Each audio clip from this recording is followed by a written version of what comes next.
back. There's quite a number of things that have been happening in the land of work and joy. I always start the show with the hype, the vibe, and Ishmael. Today we have two guests. The other one is yet to get to premiere. Is a brand new song that we premiered last week on Yatu Vibes, as well as a club DJ. For a long time now, some club DJs are saying they don't play Zambian music. They have their own reasons. I don't like to get opinions from social media. So when I see someone talking about something, we want to bring them closer to get to hear their story, why they don't play Zambian music. And also, some do play Zambian music. They also need to tell us their story, why they promote Zambian music. Now, in the land of work and joy, there's also other stories that have been trending regarding Boomplay. We're here to give more information regarding that, but all we are seeing is that Yo Maps was on one of the conversation from a Malawian podcast where he explained about the portal, him being the main guy with 75 artists under his portal. So all these artists were generating income from him. So now, social media again. So I can't go further to comment on this before we get more information on what's going on right there. But all we know, and we've been talking about it for a long time right here. I remember we had a conversation with El Mukuka, who also mentioned his opinion saying Boomplay is a scam. That was like 2 years ago, if I still remember. Kebi also explained himself regarding that. Now, his decision regarding Boomplay has changed, and now we're seeing a lot of artists complaining about Boomplay this, Boomplay that. Now everybody now is talking about, the best platform. It seems like we need to go to streaming platform. That's a story for another day. But now we are here to talk about who has a brand new song, what is happening. I just want to give you some highlights and holding it down on Yatu Vibes and Australia PMC. Now we have our today's guest who also has a story to tell. We love stories, by the way. Welcome to the show. Thank you so much. What's going on? What's going on? Tell us what's going on with your life. Tell us what some of the things that you feel like the viewers need to know about you. So much is going on. I think music. Yeah, I think music is the one that is putting our faces out there. So just been making music videos. I dropped a music video last month, and then now there's this one that has just come up. A lot has been happening. What's your story like finding yourself in the industry? How did it come about? I think so. How it came about is I was motivated by my uncle. Back then, he was the one who used to do music, and were young and would sleep with him in the bedroom. So just growing up, listening to him do that motivated us. And then he was also doing a bit of production. So he was a government worker. By the time he was being transferred, he didn't get his equipment. So picked up that, started slowly, and now we're here. You're a rapper. Yes. Not just a rapper, but this is how you sound. The current song that we played. Maybe let's get find out from an artist's point of view. The song that we're about to premiere. For those who did watch last week's show, they saw the visual right here on Prime TV. What is something that you feel like people need to understand regarding that song? So I think the main concept of the song is it's just talking about. So it's in Lunda. Most of the content is in Lunda, but I think about 4-6 bars are in Bemba and Nyanja. So the song in general, it's talking about you are finished. So in Lunda we call that Wakuma Day. Wakuma Day, meaning you are finished. Yeah. So it could be you used to have money, but now you are done. You used to be a political party, but now they are done. Like it's that kind of a thing where, now it's other people's time. Your time came, it went, you are finished. It's now other people's time. Okay. Yeah. So it's finished. Who are you talking about? Most of you rappers are finished. Like who? Which rappers? Which MCs? Not to mention names, but yeah. I think we've seen. We used to have popular people then, but now they are not anymore. We used to have people that used to make good music, but now other guys have come in. The new generation has come in. and we are taking over. Mm. Yeah, You call yourself Lesman, Les Maya. Lesmaya. Yeah. So this one, I want to find out the why the name though. So the name comes from my real name. So my real names are Lester Mayani.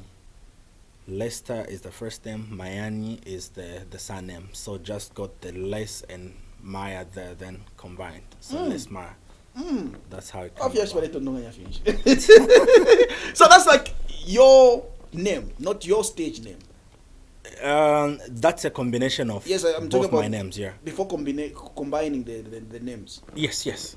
So actually I was named by my grandmother. My grandmother is Esther, but she's how can I say? She's not educated like that, but her name is Esther. So she was like, I want to name my grandson.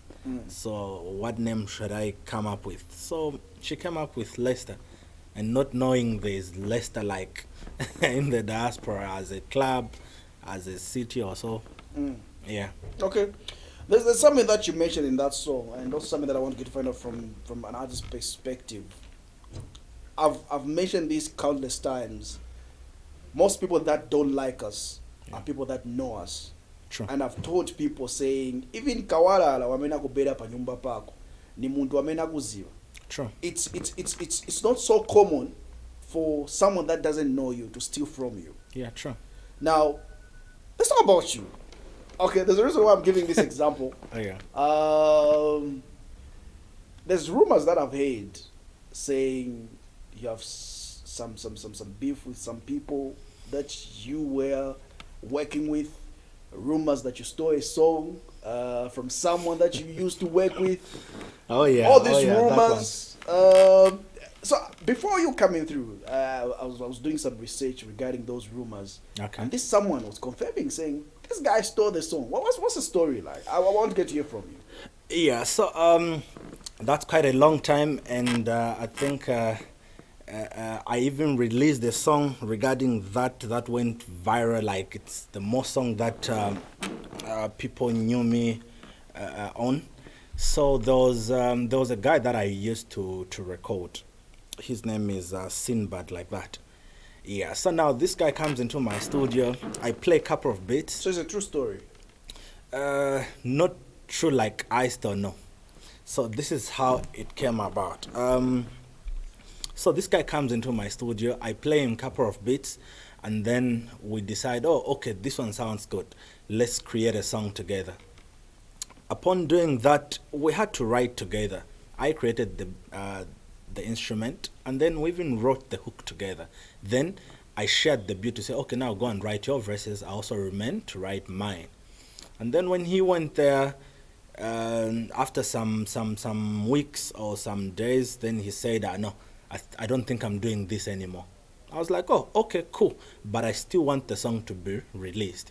I even told him, no, I'm going to release this song.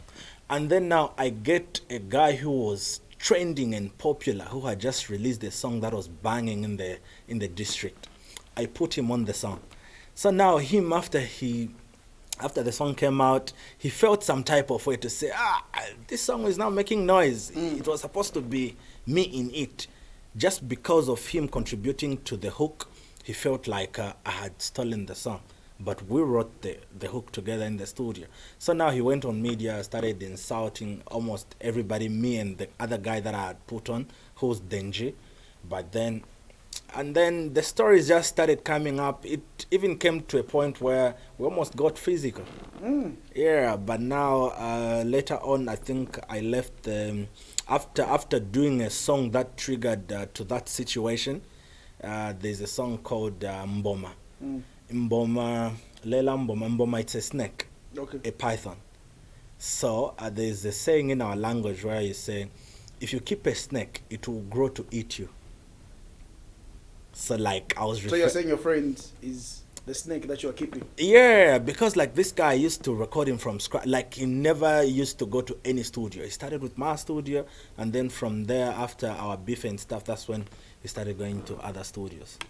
So yeah, that song like made trends, and up to now, people still request for that song. So I think that's the beef that I had in my life regarding music.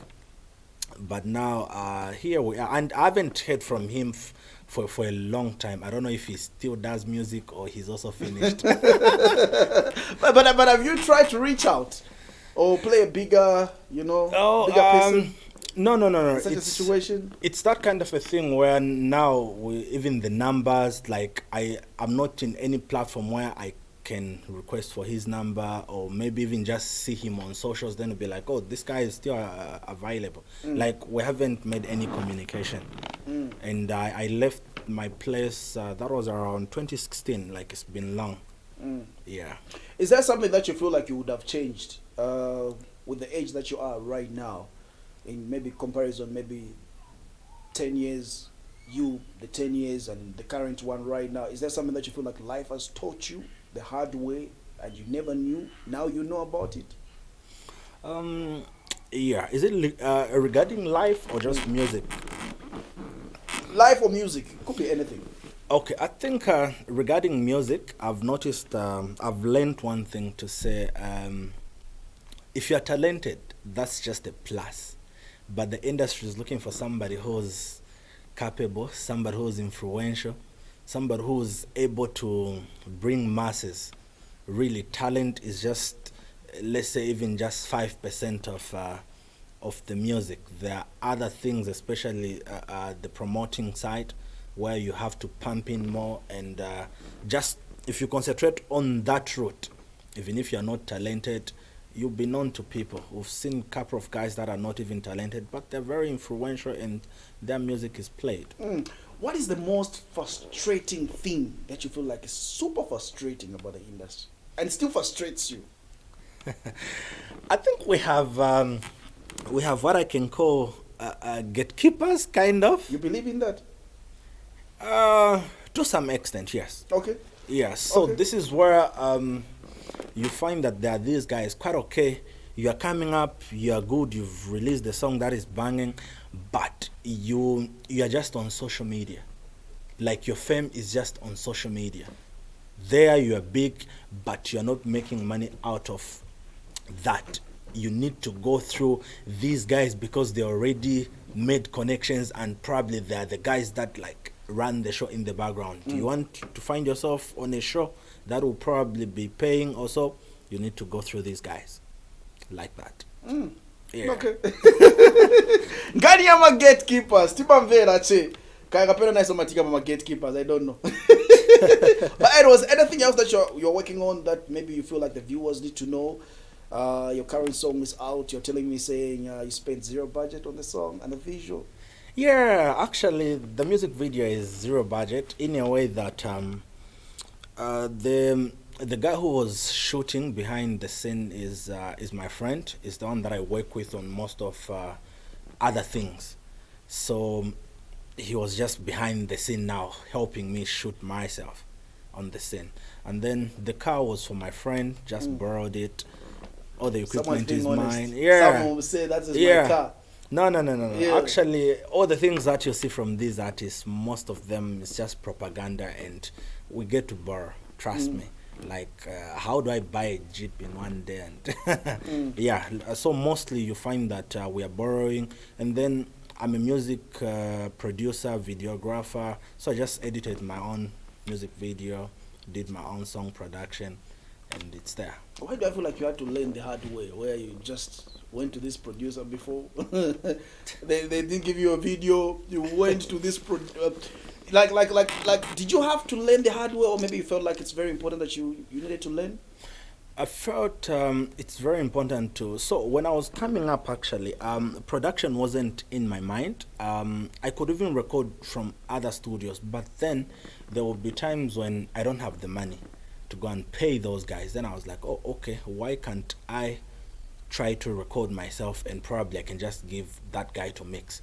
Then that's how I started. YouTube has really helped me. It's another university that I can recommend to people out there. True. Yeah, like I've just learned so much on YouTube, and other things that I've learned is through interaction with other producers, other videographers, like that. Nice. So maybe your remarks to someone who's watching right now, anything that you wanted to talk about on this conversation that you feel like I haven't addressed, that is your camera. Okay, so I would like to encourage my fellow artists, especially Northwestern guys. You guys are making too much Kalindola, which is just ceremony, traditional, and that vibe isn't crossing borders. So let's tap into other genres and see how we cross our tribe out there. Thank you. Let's do this.